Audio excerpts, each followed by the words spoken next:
vô đi cách gà xa cùng bài các con mà vô la hoa mười kia nông tỏ tạm tội gà màu mặt một nhai cái ruột để ôn vào đấy cách gà xa thuê tay bùm bùm bùm góc là bùm đấy đi cầm con tay rồi đấy vui tạ càng sai tôi đấy mà xài vui màu hăn tôi đấy màu sai có bao bùm rồi đi một cái đó gì cách gà xa vui tạ cách nó một cái đặc gà thì xa là màu chi nó bắp bọc ở đây chỉ là thằng bạn nó mong nó nào quay ra chứ vùng cho kế quay ra có rình là mir bea hay kia mất rồi ai là mir bea cùng mất rồi ai bằng em nào kia là thằng bạn nó vùng cho hay kế quay ra cũng chơi kế quay ra tay cũng rình kế quay ra có rình kế quay ra cấp cao em đang vùng cho em một kế quay ra cũng chơi mong phù cho ấy kia đông nhìn ra kia đông phù cho ấp ngân lưu mân bình đạo bia đá mong ra thì màu chi của lý do gì tại sao như vậy kia phù quen này yếu nhìn ra nhân ấp mấy thì nhân ấp nằm gần bơ mà mẹ đào lại đào can trạc lên hơn là qua mà trạc bù phước mà nằm về gần mặt trao được gì bị ra hè tất là về chục năm y tầng ngoài tầng về tầm tham sinh năm chích năm tầm chích 100 năm này ấp anh cũng trời gần 200 mấy nhờ tầm tu ôi là có năm bằng cô chích là có đỡ hạt kia ấp ngân ấp nghe từ ra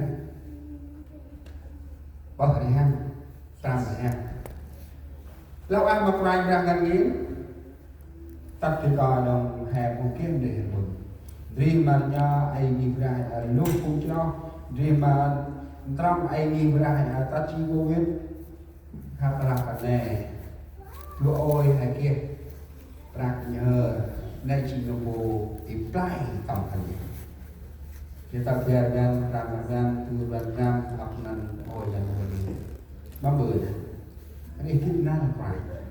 anh ấy kít quay ra cũng chè phương mặt nát xa quay ra cũng chè phương nát xa quay ra con rình phương nát xa quay ra tay rình thì tất cả ai mai chỉ gấp bao can quay ra mà nghĩ ra đủ thì kết tóc nghĩ ra thì kết tóc ta không bu xong bây giờ là cả ai mai chỉ gấp kết quay ra có đinh cấp cơ tầm lệ gì nào hay cùng nào sai ăn sâu bư cái này đó là ô tin là ô tút là ô hay là bằng bư sợ vật tắc rồi gặp hơi ta mới chơi chứ hãy cố gắng trung tiến không những chỉ một ngày không những chỉ một tháng không những chỉ một năm chúng ta hãy trung tiến điều đó cả đời chúng ta khi chúng ta gặp mặt Chúa lúc đó anh em trở nên môn đồ trung tiến trước mặt Chúa Trời không phải trước mặt mục sư không phải trước mặt tín đồ được Chúa ngợi khen là một người con trung tín không phải một người con ngu nhạt mà không kết quả đó là điều kết quả và sự cố gắng của anh em lâu anh mặc quanh ra cần nghiến cái này là kia bấm bự quanh ra thì con rinh cái này mong ghi tầm cướp một kiện lái mà bằng chỉ là ghi cái một lái một ai tầm cái đi huề mắt rừng đây cái số của mày bằng khô con ai đông mà là bầm cái đi mình con mạc loài phù hành tây đông tam cô phê này cực cú ta bon đó mô là sự làm hành tây ba bạc kiên đông nè phụ tây ta bon thô tây phụ ta đi về có tây cách con nghiêng chỉ cà phê Việt Nam mong bằng 3 năm mong bằng 5 năm mong bằng 7 năm mong bằng chỉ phụ tây bắt sốt chơi ra tây hùng đăng hay là tam mong những cái mà kích chết ta bon nhận cho cái đá dưa tây bùi là ông nhận bòn có ghi như một lại mất cao su của phải là ta vì tầm tành chừng tầm tành tây là bao mớ hành lên trôi cái vừa đồng lá hôm đang ăn ngon là hành lên trôi yên đó thì hành lên trôi cái nào vừa họ cần dùng hôm mẹ một năm chi của phải hành lấy ghi cái vừa thì khi mà hành lên trôi cái nào mà cũng là lên trôi thì ông nó ghi cái một lại phải là một ỏng là một cái là rót từ hè mà mình là hai sản phẩm này là một hơn một các cái tôi và khoai ra hát mình nói hay quay lại cái màu đóng ăn cái này bằng ăn kia trong cái lao hay đâu in nào bằng nó là hay quay nhìn nào thì sai là đừng có coi cái trước mắt chúng ta học đó người đó có thể kết quả hơn mình dù họ không trông tiếng trong sự dâng hiến nhưng Chúa biết tấm lòng họ có phải là thuộc về con cái Chúa Trời hay không? Tâm hồn ta làm gì mồ kia lái bằng con lái còn má rồi gì má là nghe làm ăn làm tư ở đi chăm mà ôm age này mà là gì mà bự mà ta ơi chất đồng rồi anh ta ơi như này ơi xa lấy thì thuốc nên chị em nào play nào đi chiên cùng cho tầm prime ra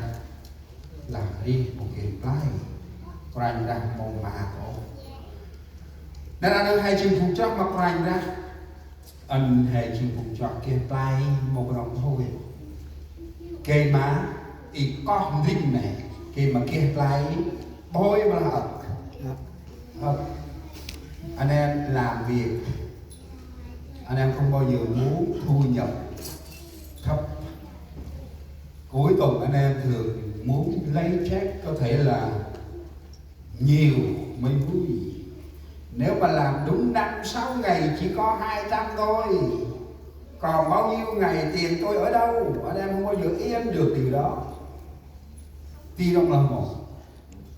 càng tăng ra thì tăng thì kia hàng thiếu thì tóc ăn màu của bà càng ta đi kia chết môn chưa tăng ra là 40 mấy tiếng mà chỉ có 10 tiếng thôi hôm nay tôi thì còn bao nhiêu thì giờ tôi làm tiền ở đâu thì một đạp ô chuyện nào này ra thăm bên đó Chúa đòi hỏi chúng ta phải ta ít trong áp nam he kìa play môi chìm ơ môi của nó play ra ít thì là ấp lên này nào phải nó ở trẻ play ấp lên một con thủ hai châm lại từ năm tài số mất hẹn năm ai cái chi năm ai đấy nhớ được gan được tâm hồn năm ai luôn bắt anh quên vua em mùa sao bắt bằng cái này đi thì là nói cái mặt tiếp nhờ bằng cái đi mùa sao là quanh của national của hè play em là hay nào đặt lại lệnh đưa hay kia của anh đặt kịch này chỉ cái nào phải là hãy anh tâm thương đồng hãy sao tâm thương ấy rằng về khẩn mây lẽ chơi có chỉ mây lá nào cực ti chí mà khẩn mây muốn năm khoai ra cái gì trong lá này khẩn mấy họ có chỉ các ngươi đã được trong sạch vì lời ta đã bảo cho Chúa muốn ám chỉ cho ai trong câu này muốn khoai ra ít lá cả khoai ra như speak ít lá trong mà cùng ong mon thì họ sắp cơn thì ốt rác nào rằng dù ngơi phần bằng rõ là phần mày lệ tươi có chỉ phần mày tăng nào được này giờ là phần mày giờ nào cướp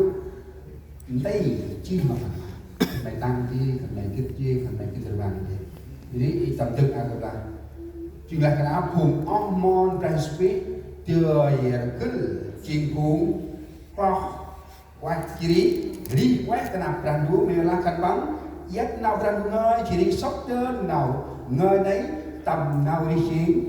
áp na cân bằng jadi prime ra thì qua là cân bằng phần mây học tuyệt vời in nào hè là anh nó cùng cho hè cái điều sợ nhất ở đây chúng ta đến nhà thờ mà lời Chúa không ở trong chúng ta giống như là một hạt giống rơi dọc đường ina khai ngắn là khai là hay chinh phùng nung phù kia tóc ra tròn là tóc ra tròn mang bằng gì xem cho tóc đông gàm này là một hò nó kẻ tóc tầm bài lo mong bự chiên đông nu hên mô plai vì kẻ đông tóc tầm nền hàng là khai mong bằng gì hò đông tập chu na nói cro hoài gì kẻ quan tiền này ta tóc này thì hoài nè đúng tóc hòn play tay tầm tròn này hai mươi cái tầm tròn này như Singapore đầm đất hè ra rồi ra nhân ra màu là kia chờ mà nó không phải chúng ta chỉ cần cái số đông mà Chúa cần chúng ta cái số kết quả